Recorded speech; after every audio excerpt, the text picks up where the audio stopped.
আজকে শুক্রবারের দিন কি যে রান্দার লইগে খালি একসাথে এমনি এমনি দৌড়ান লাগে। আসসালামু আলাইকুম বরিশালের জনগণ, ব্যাপাকে কেমন আছেন? মুই কিন্তু একসের ভালো আছি। আর মোর বরিশালের বাইরে ভাই বোনের আপনার ব্যাপাকে কেমন আছেন অবশ্যই কমেন্ট বক্সে জানাই যাইবেন। যারা মোর চ্যানেলটারে এখনো সাবস্ক্রাইব করেন না এরা কিন্তু সাবস্ক্রাইব করে দেবেন, আর যারা মোর পেজে গুনে দেখতেছেন পেজটারে ফলো করে দেবেন। তো আজকে বেশি কথা না কয়ে চলেন শুরু করা যাক ভিডিও। প্রথমেই মাংসটারে ভালো মতো ধুইয়ে হেইয়ের পর সুন্দর করে মশলা টসলা মাহাইয়ে হেইয়ে পর ভাজা লাগবে।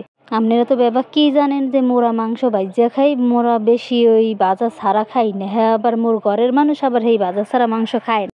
এর মধ্যে বেশি মশলা টসলা দেওয়া লাগে না, অল্প মশলা দিয়ে রানলি মোর দ্বারে মজা লাগে। মানুষে কয় না যে বেশি বেশি মশলা দিয়ে রান্ধে হেইয়েই মজা লাগে, কিন্তু মোর দ্বারে হেইয়ে মজাই লাগে না। মোর দ্বারেও অল্প মশলা দিয়ে রানলে হেইয়েই মজা লাগে। তাই আপুরা বুঝনেরা মন নাহান যদি আপনারা রানতে চায়, মন নাহান না মোর খালার নাহান, মুই তো রানতে জানি না, মুই অকর্মা ডেকি বুঝছেন। হেলে কিন্তু রান্দার চেষ্টা করতেই পারেন, কারণ রান্দা এককালে মোটামুটি খারাপ হয় না, অনেক ভালোই হয়। তাই মুই এবার বইয়ে বইয়ে একটু পোসমোস দিতে আসি। প্রথমেই মনে করেন মাংসটারে ভালো মতো ধুইয়ে টুইয়ে হেইয়ের মধ্যে হলুদ দেবেন, মরিচ দেবেন, লবণ দেবেন।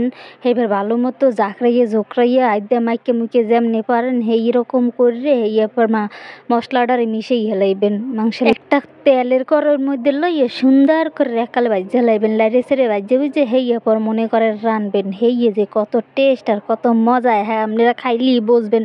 আপনি মুই দাওয়াত দিতেছি, একদিন মগো বাড়তে আইয়েন, আপনিও মুই সুন্দর করে এমন করে খাওয়াই দিম হন। হেই এরপর আর একটা কড়াইয়ের মধ্যে সুন্দর করে তেল দেবেন, পেঁয়াজ দেবেন, এরপর যত মশলা আছে হেয়ে বাড়াবাড়ি করে হেই পর দেবেন, দিয়ে এবার লাড়িয়ে সারিয়ে হেই পর ভালো মতন লাড়বেন খালি সারবেন হেইয়ের পর সে সুন্দর করে কষাইবেন, মশলাগুলো দিয়ে দেবেন ভালো মতো করে।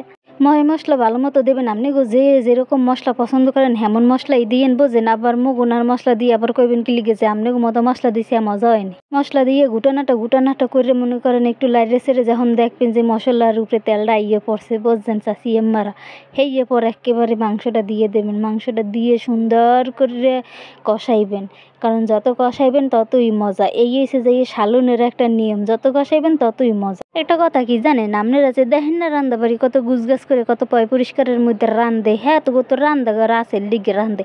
মুগো আবার রান্দাঘর নেই, মুগো যেমন রান্দাঘর আছে এমন বইই রান্ধে।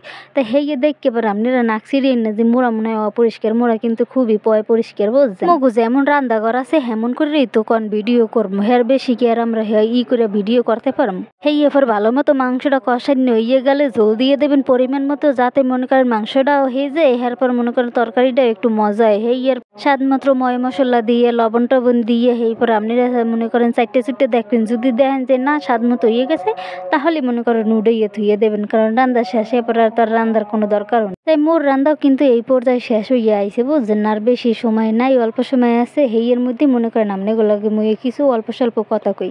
তা আমার চ্যানেলটারে যারা এখনও সাবস্ক্রাইব করেন নাই এরা কিন্তু অবশ্যই সাবস্ক্রাইব করে দেবেন, আর যারা মোর পেজে গুনে ভিডিওগুলো দেখতে আসছেন এরা কিন্তু পেজটারে অবশ্যই লাইক করে দেবেন। কারণ কি জানেন, আপনারা যদি ভিডিও দেখে মোর একটু উৎসাহ দেন হলে মোর ভিডিও করতে আরও বেশি মজা লাগবে। সবাই ভালো থাকবেন, সুস্থ থাকবেন, আর মোর লেগে দোয়া করবেন। আজকের মতো বরিশাল মাইয়ে এই জায়গায় বিদায় নিলাম। আসসালামু আলাইকুম।